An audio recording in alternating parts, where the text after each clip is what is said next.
Bonsoir, très heureux de vous retrouver sur RTL TVI et de vous accueillir dans Dossier Tabou, votre tout nouveau magazine d'investigation.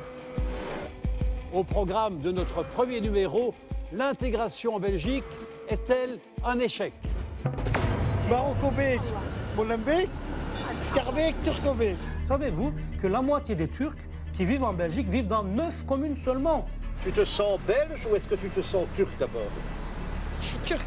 Le communautarisme se développe-t-il? Peut-on encore parler de tout dans nos écoles? Ah ben là, c'est des statues d'hommes nus, et en plus avec des phallus, donc forcément ça ne va pas. Donc c'est pervers. Et il y avait une grande mixité dans les écoles.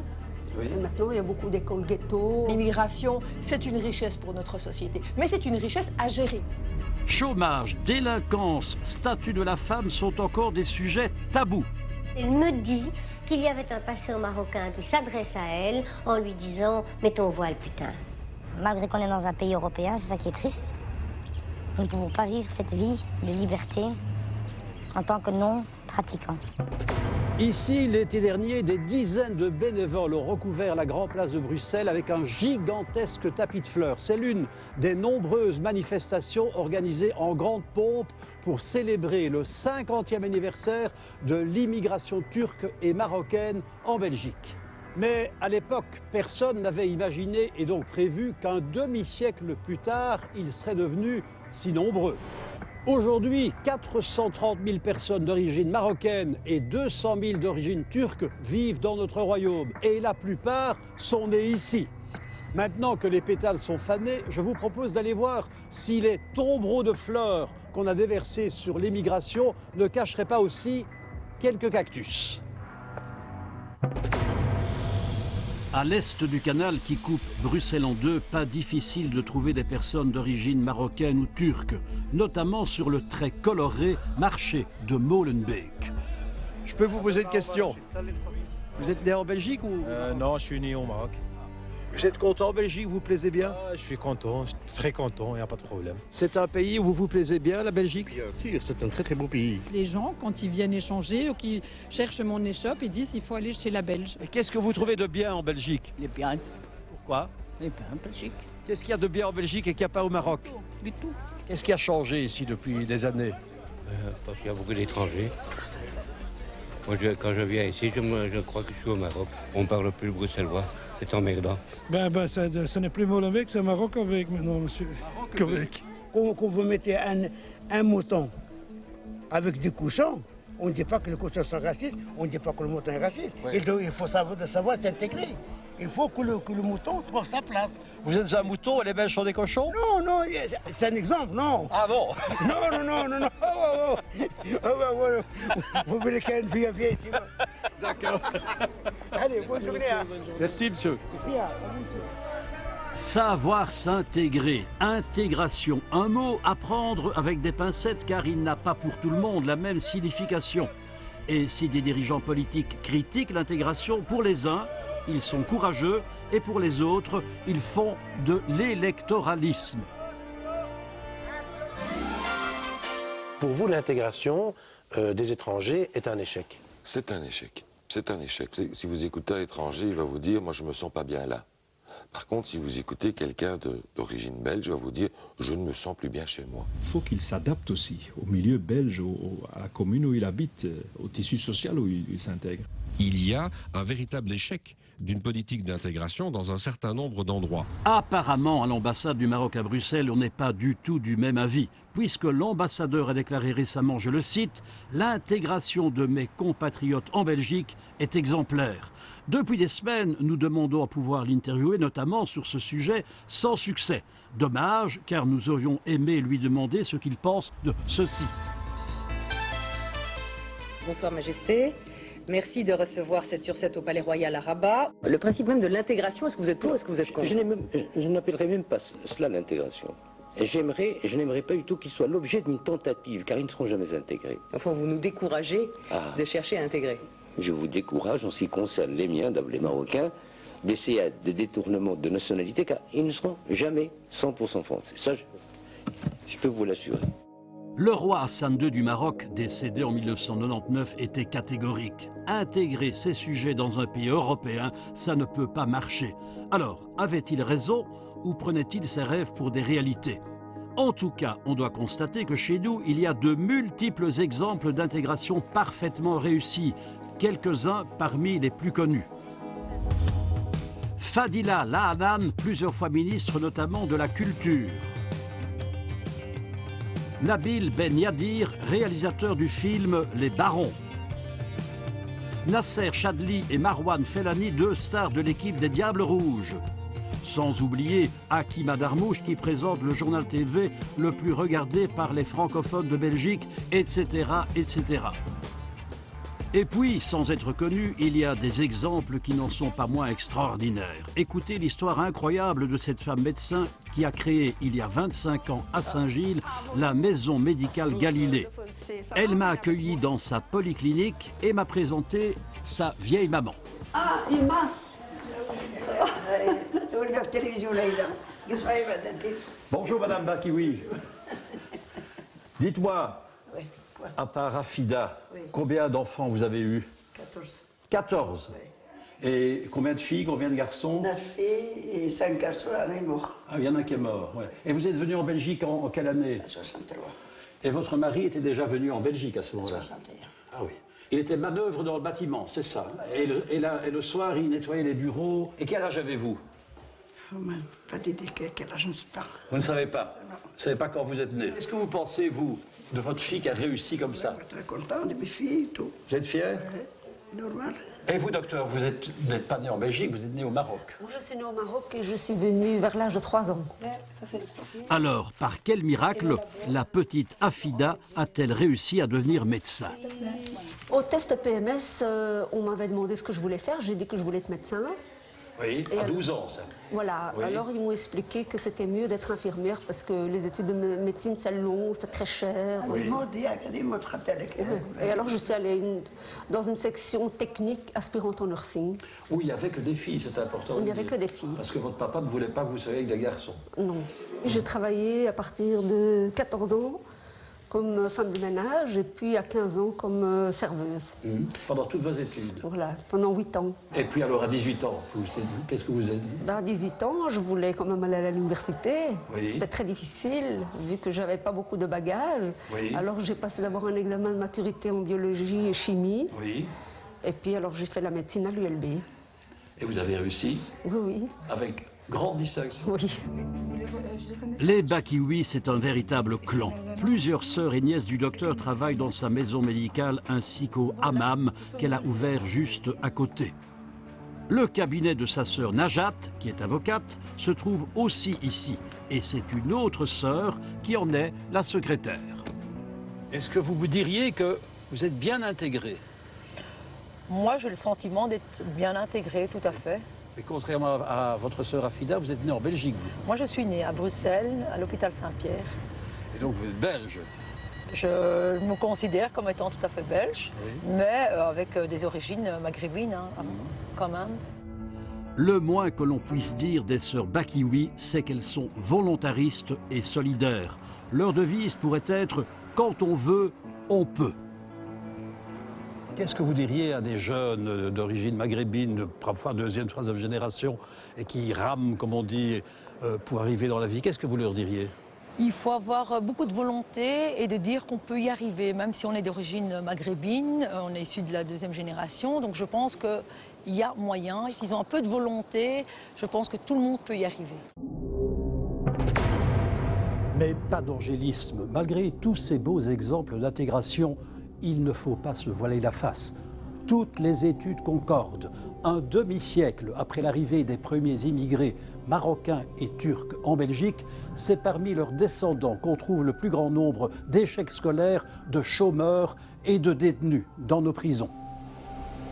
Alors, face à un tel bilan, peut-on affirmer qu'en Belgique, l'intégration est un succès? Nous avons posé la question au Centre pour l'égalité des chances. Au bout de 50 ans, la deuxième, la troisième génération a encore un retard de position dans l'enseignement, dans l'emploi, etc., et confronté à des difficultés. Et en ce sens, ça a été un échec parce qu'au moment où les personnes sont arrivées il y a 50 ans, il n'y a aucune politique d'intégration qui a été menée à ce moment-là. Donc la responsabilité des politiques est clairement Il y a une engagée. responsabilité des autorités publiques, c'est certain. Premier gros cactus de notre enquête, l'école. À tous les niveaux de l'enseignement, du fondamental au supérieur, ce sont les enfants issus de l'immigration qui cumulent le plus grand nombre de problèmes. Exemple, parmi les enfants ayant doublé au moins une fois à l'école primaire, il y a 20% de belgo-belges, 33% d'élèves issus de l'immigration et même 50% de Turcs. Depuis 5 décennies, les choses ont beaucoup changé. Mais à entendre le docteur Bakioui, elles se seraient plutôt aggravées. Quand moi j'allais à l'école, malgré tout, il n'y avait pas tous ces accumulations de problèmes socio-économiques qui touchent les jeunes actuellement. Et il y avait une grande mixité dans les écoles. Oui. Et maintenant, il y a beaucoup d'écoles ghetto. Et je crois que les difficultés pour les jeunes d'aujourd'hui sont beaucoup plus importantes que celles que nous, on a connues. Pourtant, les causes des handicaps scolaires des enfants de l'immigration sont archi connues depuis longtemps. Parents socialement défavorisés, méconnaissance de la langue et de la culture. Ici à Forêt, on tente de pallier aux carences du système scolaire. Si je vous dis, ici, on compense le problème des écoles poubelles, vous êtes d'accord? Oui, c'est malheureusement une réalité. Certaines écoles regroupent tous des enfants qui sont en difficulté. Donc, comme je disais tout à l'heure, forcément, les professeurs sont submergés. Ils ne peuvent pas compenser ce manque. Et si tu n'avais pas l'école des devoirs, tu aurais du mal à faire tes devoirs tout seul? Ça dépend. Des devoirs, oui, des devoirs, non. Oui. Ça aide à réussir à l'école? Ouais, ça aide beaucoup. Est-ce que c'est normal que des ASBL doivent compenser en quelque sorte ce que l'école ne fait pas? Dans le meilleur des mondes, on dirait non. Oui. Mais malheureusement, beaucoup d'ASBL comblent le manque sur beaucoup de domaines et pas que sur l'école. Donc heureusement que les ASBL sont là. Oui. Et bon, je pense qu'au niveau de l'enseignement, oui, il y a des choses à revoir. Bien nécessaire ce genre d'initiative quand on sait que 74% des pères et 83% des mères de ces enfants n'ont pas dépassé l'enseignement secondaire inférieur. Le docteur Altay Manço, grand spécialiste de l'immigration, lui-même d'origine turque, est venu à RTL. Je lui ai demandé si la Belgique avait une responsabilité concernant ce très grand nombre d'échecs scolaires parmi les enfants d'immigrés. Quand on fait venir une population immigrée, on doit penser que ce ne sont pas seulement des bras, mais c'est des hommes qui viennent. Et les hommes viennent avec les femmes, et les femmes viennent avec les enfants, et ainsi de suite. Et donc, il faut accueillir les familles en tant que telles. Et l'école a raté son devoir à ce niveau-là. Je n'en veux pas aux enseignants qui font leur possible. Oui, oui. Ça, c'est sûr, c'est des héros. Mais je n'en veux quand même à une étroitesse d'esprit au niveau du pilotage de ce système scolaire. Mais la réussite ou l'échec scolaire à l'école est aussi fort influencé par le milieu familial. Écoutez 3 jeunes qui ont réussi un parcours scolaire sans faute. Le fait qu'on a déjà été poussé par nos parents, sachant que déjà des gens ont des difficultés à trouver un emploi avec un diplôme. Donc sans diplôme, c'est d'autant plus difficile. Donc ça nous force un peu à nous mettre un peu dans le bain des études. Tu as été très motivé par tes parents? Bien sûr. Mes parents m'ont beaucoup poussé à ça. Et j'ai aussi pris conscience très vite que l'école, c'était très important. À 2 pas de la célèbre basilique, cap sur l'Athénée royal de Kuckelberg.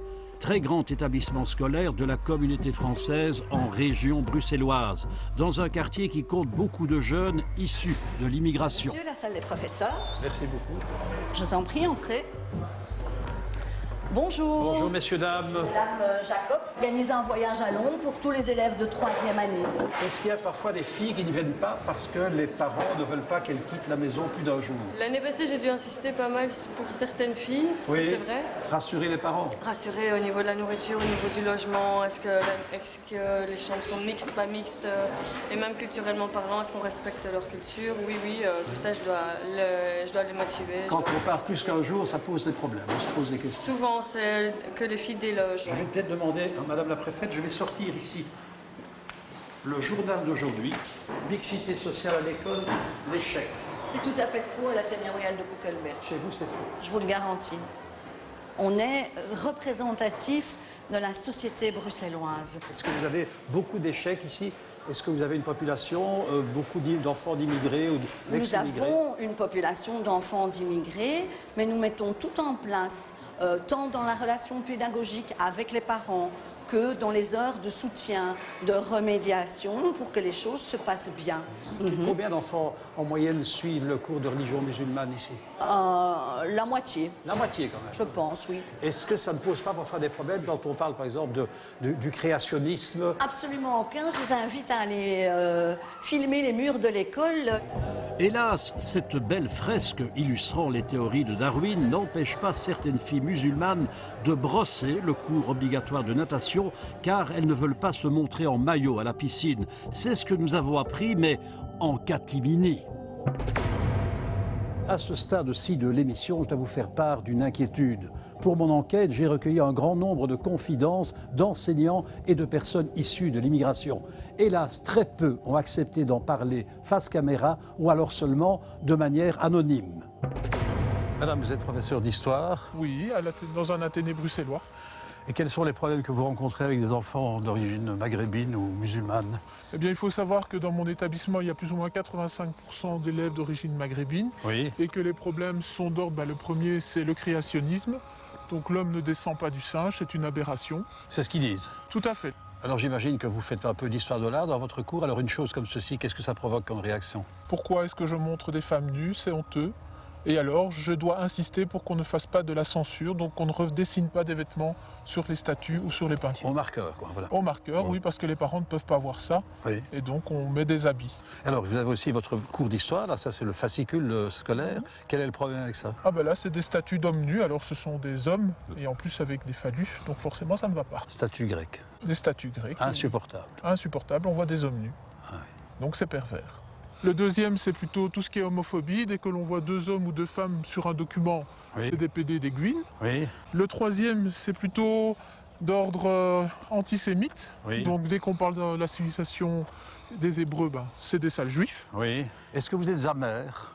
Je suis triste parce que moi j'aime mon métier et je ne peux pas en parler comme je voudrais ou dire ce que je voudrais. Et vous avez l'impression que ça s'aggrave par rapport au début de votre carrière? Par rapport il y a 20 ans, oui. Nadia Geertz, maître assistante en philosophie, pour son livre « La neutralité n'est pas neutre », elle a recueilli de très nombreux témoignages de professeurs. Alors parfois, certains ne sont-ils pas amenés à devoir se censurer? C'est-à-dire que tant qu'on est dans une classe où il y a des musulmans, des athées, des catholiques, des juifs, enfin un petit peu de tout, finalement, il y a des bas et les choses peuvent se passer, je crois, dans la plupart des cas, relativement bien.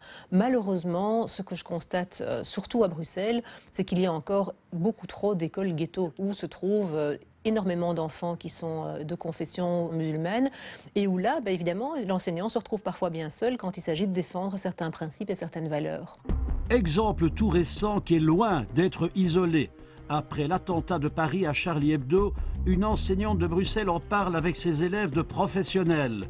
14-15 ans, tous musulmans. Elle nous relit la lettre qu'elle nous a envoyée. Journée difficile aujourd'hui. J'ai préparé ma journée d'aujourd'hui comme jamais. J'ai amené des images de couverture de Charlie.